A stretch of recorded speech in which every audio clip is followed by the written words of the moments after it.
Et voilà, poser un chasseur ou un bombardier en piqué sur l'arrière étroit et mouvant d'un porte-avions n'est pas plus difficile que ça.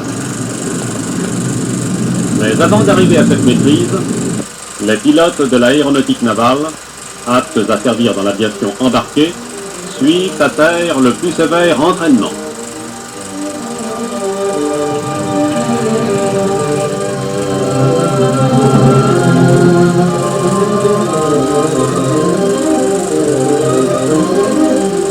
Un pilote de chasseur L4 rejoint la piste, limitée à la largeur d'un porte-avions pour décoller. Il est immédiatement suivi par un de ses camarades. Pour atterrir, ou comme on dit dans la marine, pour apponter, les pilotes, placés derrière le nez de leur appareil, voient mal le pont d'envol. Ils sont dirigés par un officier d'appontage qui, à l'aide de raquettes, leur donne les ordres nécessaires pour se poser sur les premiers mètres du pont. Plus vite! Remettez de la gomme et faites une nouvelle présentation.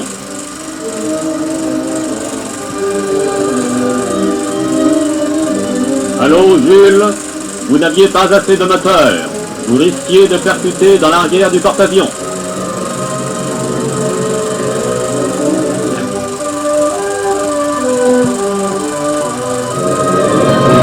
Tirez, tirez. Soutenez le nez de votre appareil. Plus vite. Coupez les gaz.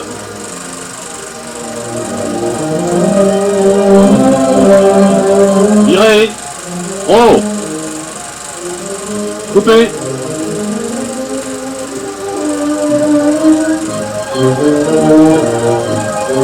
Bien. Coupez.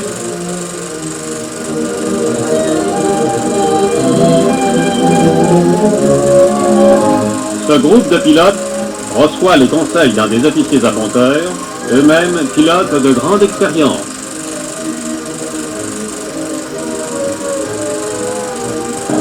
Un avion se pose sur une roue.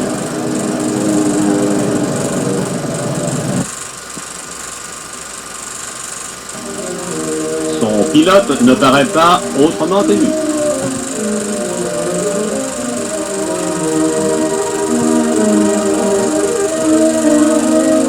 Oh! Dernier appontage. Vous resterez au sol. Soutenez le nez de votre appareil. Coupez.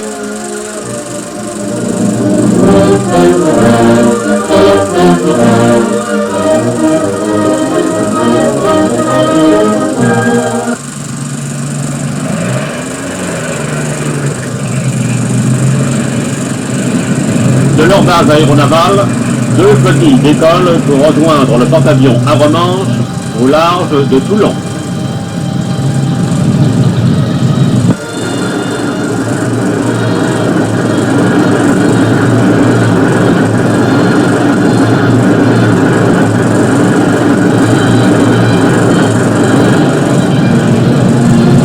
La crosse placée sous le fuselage accroche l'un des brins d'acier tendus au-dessus du pont. L'avion est stoppé en quelques mètres. 30 à 40 secondes seulement séparent un appontage d'un autre appontage.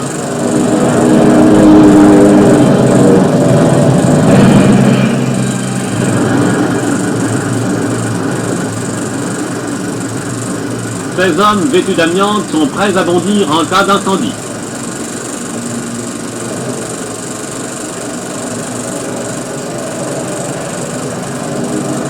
Tirez. Coupez.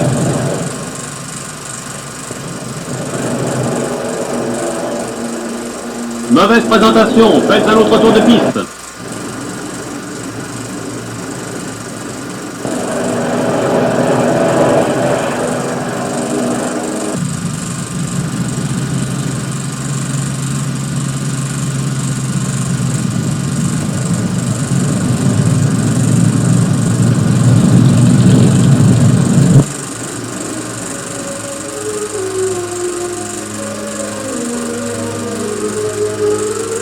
La Romanche, qui naviguait de bout au vent pour rentrer ses avions, reprend maintenant sa route normale. Mais déjà, un nouvel exercice est ordonné.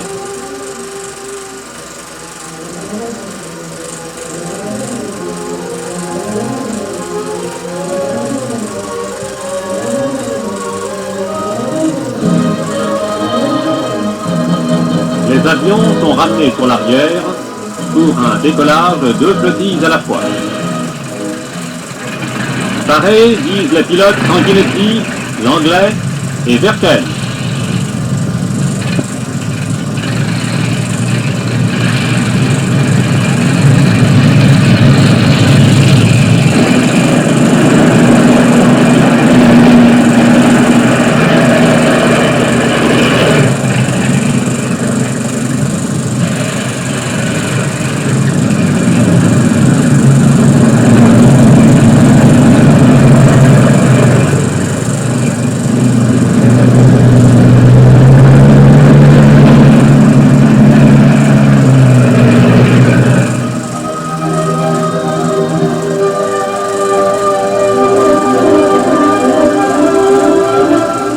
En quelques instants, les avions sont hors de vue. Le radar, dont les antennes pivotent au-dessus de la passerelle, permet heureusement de suivre leur raid.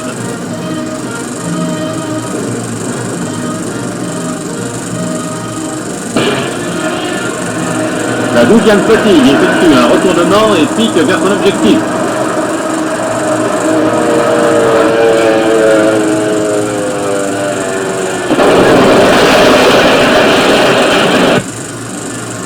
La première flottille attaque à son tour.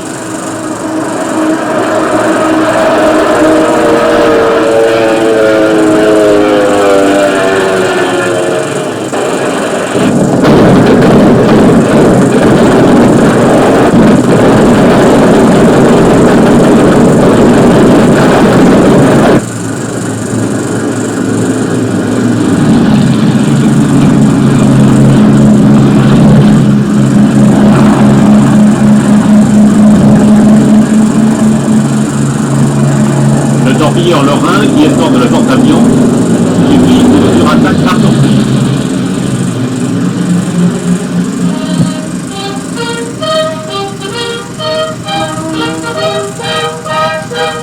L'exercice est terminé. Les pilotes ont repris la formation en vol. Ils longent la côte avant de rallier le porte-avions à Romanche, prêts à affirmer sur toutes les mers et loin dans les airs la présence française.